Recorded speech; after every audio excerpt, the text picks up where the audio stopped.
민심이 계속 부글부글 그야말로 어제 최혜병 관련해 가지고 임성근 사단장을 불송치 결정하면서 네. 뭐 이거는 국민들이 볼 때는 더 이상 참을 수 없다 이런 말씀 많이 하시는 것 같아요.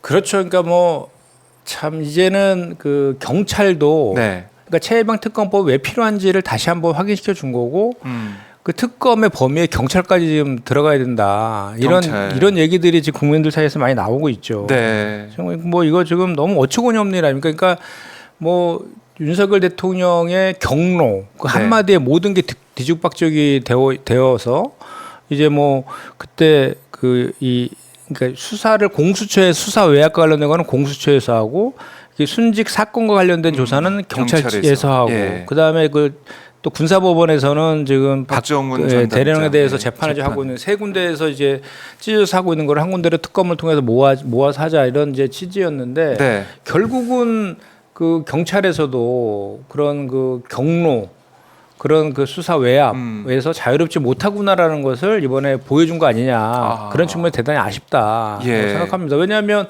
한 8명에 대해서 그 수사를 하고 그 최종적으로 법원의 판단을 받을 수 있도록 하면은 될 것을 그 이제 결국은 윤석열 대통령이 그런 얘기 하셨잖아요.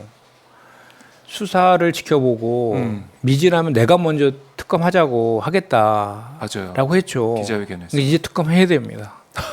미진하다. 수사 정말 미진하다. 미진하다고 생각하지 네. 않습니까 국민들이?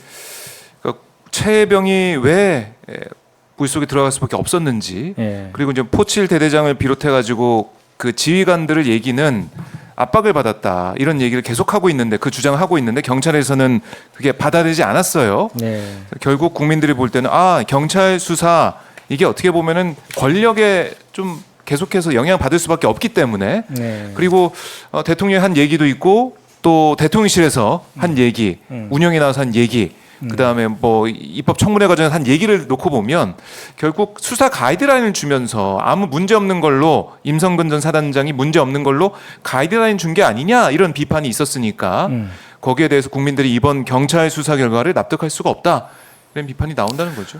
그렇죠. 그리고 또 기가 막힌 거는 경찰에서 발표한 지 2시간도 지나지 않아서 대통령실에서 네. 거부권을 행사할 것이다라고 또 입장을 또 발표했잖아요. 경찰 수사 결과를 보고 예. 그걸 좀 어떻게 발판 삼아 가지고 또 예. 거부권 행사 쪽으로 가는 모습. 그러니까요. 어떻게 하려면 지난번에 명품백 저 수수한 거에 대해서 종결 처리할 때도 네.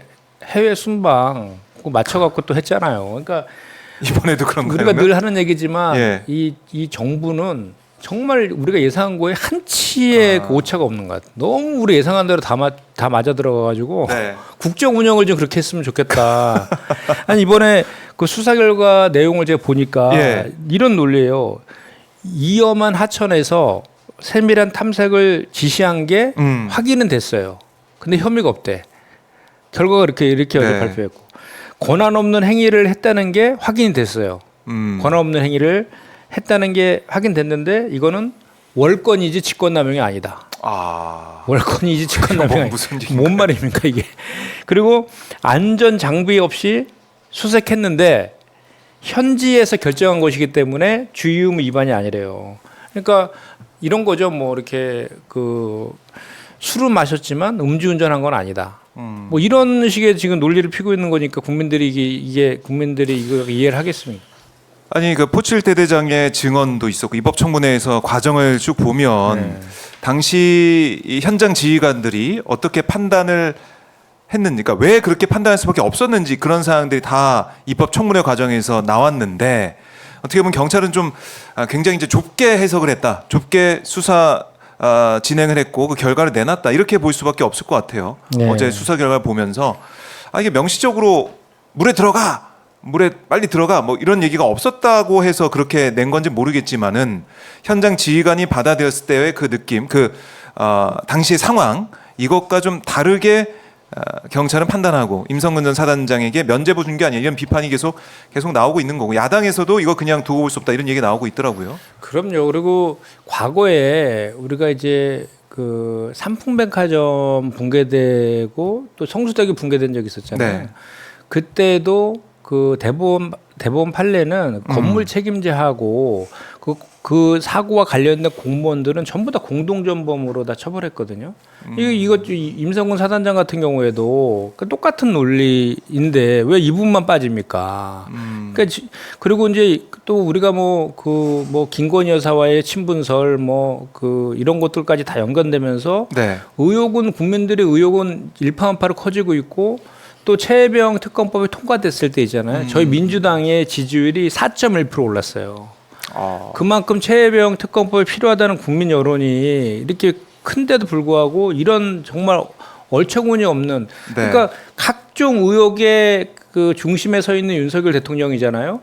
그 윤석열 대통령과 연관된 왜 임성근 사단장을 그렇게 빼려고 했느냐, 구하려고 했느냐에 대해서 국민들의 그 분노가 하늘을 찌르고 있는 이런 상황에 그런 상황에 김건희 여사와의 연관성까지 나와 있는 이런 상황에 의혹이 불거져 있죠 지금. 굳이 이렇게 여기서 빼야 될 이유가 뭡니까?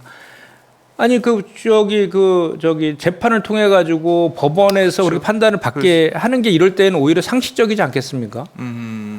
그렇네요. 그러니까 이게 수사 결과 나와서 어떤 혐의를 가지고 송치가 된다고 하더라도 네. 검찰에서 이 기소한다고 하더라도 네. 맨 마지막에 판단은 법원에서 하니까. 그게 왜 그러냐면 예. 이게 사실은 우리가 법감정이라는 게 있잖아요. 이게 국민들의 민심이 이렇게 이 의혹에 대해서 반드시 특검을 통해서 확인해야 된다라고 이렇게 70% 가까운 국민들이 하고 네. 있고 이거 대통령에 대한 탄핵 청원이 130만 명을 돌파하고 있는 이런 상황이라고 하면 그리고 또 최근엔 또 문자 일시 논쟁까지 있어가지고 네. 국정농단 얘기도 지금 나오고 있는 이런 상황이라면 거기다가 어떻게 이런 판단을 감히 할 수 있는지 저는 대단히 그래서 그 경찰위원회를 이렇게 무력화시키고 경찰국을 신설하지 않았나 이런 생각까지 가는 거죠 이제 다 네. 생각이 있었구나 이런. 그럴 수 있겠네요.